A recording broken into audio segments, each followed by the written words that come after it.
Не мечтал ли ты когда-нибудь о собственном голосовом помощнике, как у Тони Старка? Джарвис, не спишь? Всегда к вашим услугам, сэр.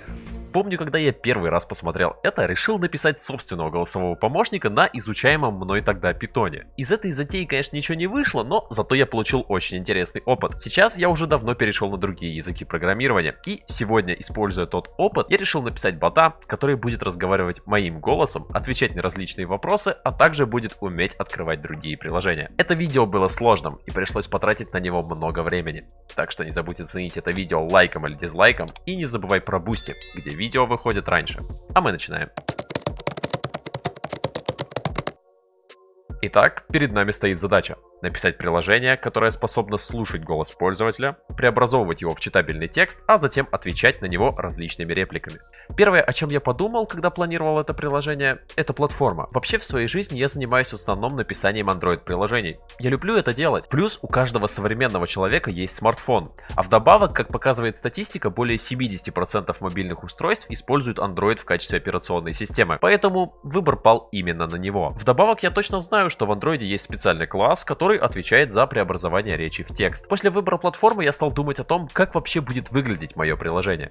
Сначала я думал просто вставить кнопку посередине для активации микрофона и таким образом наладить общение с ботом, но потом решил, что это как-то слишком просто. Поэтому решил сделать интерфейс типа мессенджера, где пользователь помимо голосового ввода получит возможность писать текст в специальном поле. И его сообщения, как и ответы помощника, будут выводиться на экран. А сверху, по аналогии с популярными мессенджерами, будет моя аватарка, а также имя.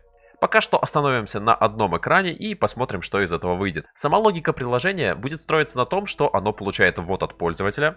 Если ввод текстом, то отправляет его сразу в специальный класс, который у нас будет отвечать за ответы бота. Если же ввод произошел голосом, то сначала преобразует его в текст, а уже потом передает в менеджер ответов. Сам менеджер при получении сообщения должен сначала преобразовать его так, чтобы распознать в нем команду, то есть то, на что он может ответить, а затем выдать один из вариантов в качестве ответа пользователю. Ну что, должно быть интересно.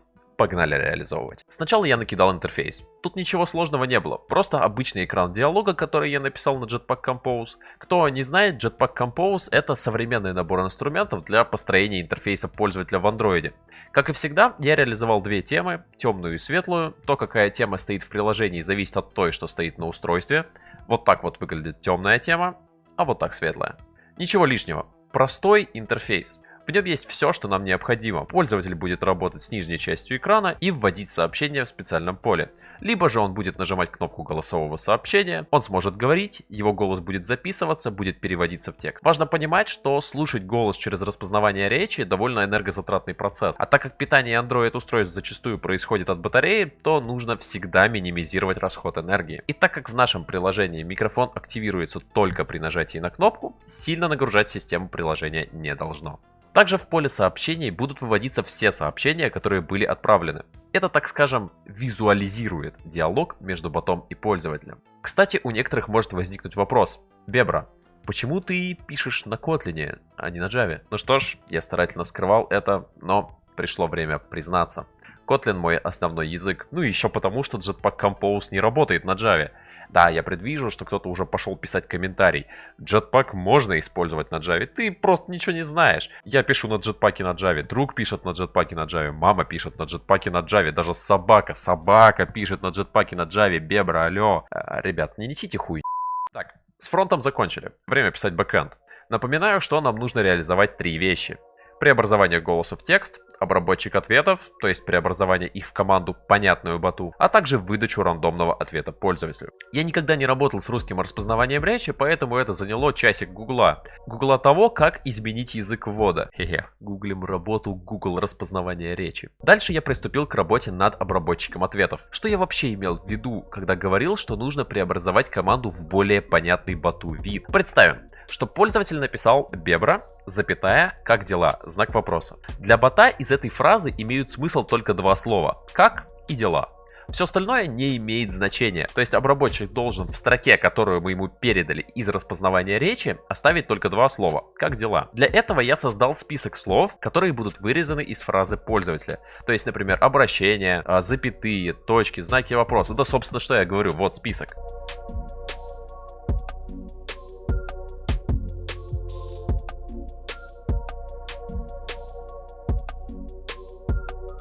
Ну и последнее, что оставалось сделать, это удалить из команды пробелы в начале и в конце, чтобы они не мешали распознаванию. Для этого в классе String и в Kotlin и в Java есть метод trim.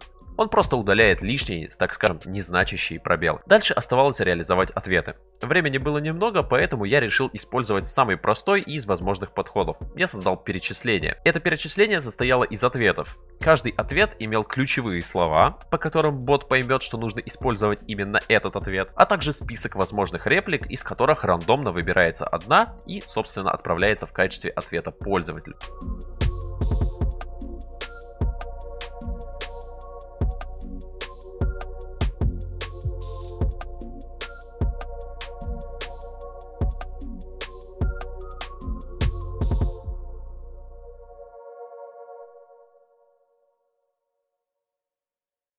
Ну и все, осталось только наполнить приложение контентом. Для этого я записал около 50 фраз, примерно по 3-7 для каждого ответа.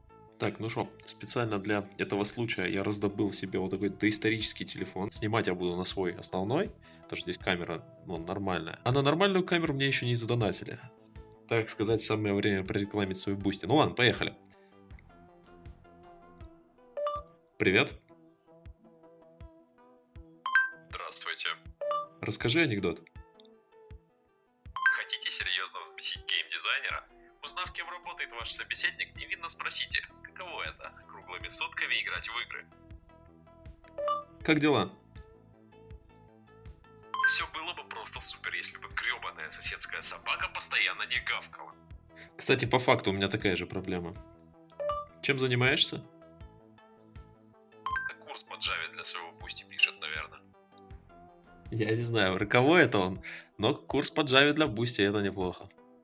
Кстати, ссылка на скачивание APK файла в описании. Каждый может скачать и пощупать и попробовать приложение, поговорив со мной, потому что пока что разговаривал только я с ним, хотя получается, что я разговаривал сам с собой. Да, до чего я докатился.